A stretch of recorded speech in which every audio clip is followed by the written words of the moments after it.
Pakar hukum tata negara Refli Harun dan tim hukum Dr. Tifa, Abdullah Al-Katiri, melontarkan kritik pedas terhadap langkah Jaksa Penuntut Umum, JPU, yang melimpahkan kembali berkas perkara setelah sebelumnya dinyatakan batal demi hukum.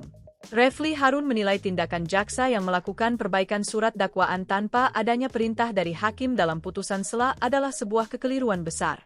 Ia menganalogikan berkas dakwaan Dr. Tifa seperti sebuah pohon yang sudah dicabut hingga ke akar-akarnya, sehingga mustahil untuk dilakukan perbaikan. Ibarat pohon itu sudah kecabut akar-akarnya, apanya yang diperbaiki itu? Kalau diperbaiki itu yang memang rusak. Ini enggak ada. Jadi fiktif buat mereka itu, ujar Refli Harun saat memberikan keterangan di PN Jakarta Timur, Kamis, 13 Agustus 2026. Refli menambahkan dalam putusan sela sebelumnya, hakim sama sekali tidak memberikan perintah kepada jaksa untuk memperbaiki dakwaan sesuai pasal 75 ayat 4 KUHP. Oleh karena itu, jaksa seharusnya menempuh jalur perlawanan, banding, bukan langsung melimpahkan berkas baru. Ketika dia melakukan perbaikan tanpa perintah hakim di dalam putusan selanya, maka surat dakwaan itu batal harusnya, tegas Refli.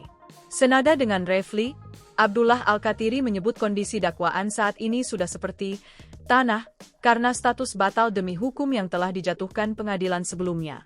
Batal demi hukum itu sudah grand, sudah tanah. Lah kalau sudah enggak ada, apanya yang diperbaiki? Yang diperbaiki itu kan sesuatu yang ada. Ini enggak ada, tutur Al-Katiri. Al-Katiri juga memuji sikap Majelis Hakim PN Jakarta Timur yang memilih menunda persidangan hingga 2 minggu ke depan karena pemanggilan terdakwa dianggap cacat prosedur. Hakim tidak mau melanggar undang-undang.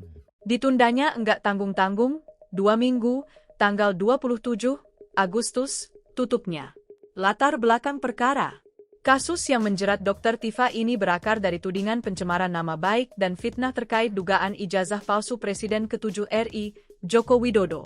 Berdasarkan berkas perkara sebelumnya yang sempat dinyatakan batal demi hukum, Jaksa Penuntut Umum, JPU, menggunakan pasal-pasal dalam KUHP baru, yakni Pasal 434 Ayat 1, Jo. Pasal 441 Ayat 1, Jo. Pasal 26 Ayat 1, UU Nomor 1 Tahun 2023. Pokok persoalannya terletak pada serangkaian unggahan Dr. Tifa di media sosial, YouTube, dan X pada kurun Maret-Mei 2025. Dalam unggahan tersebut, Dr. Tifa menganalisis teknis ijazah S1 Joko Widodo yang dianggapnya janggal, mulai dari penggunaan jenis font mesin ketik hingga rekayasa foto wisuda. Meski dakwaan awal tersebut dinyatakan batal demi hukum karena adanya cacat formil, pihak kejaksaan kini kembali melimpahkan berkas perkara dengan dakwaan yang telah diperbaiki guna melanjutkan proses hukum di Pengadilan Negeri Jakarta Timur.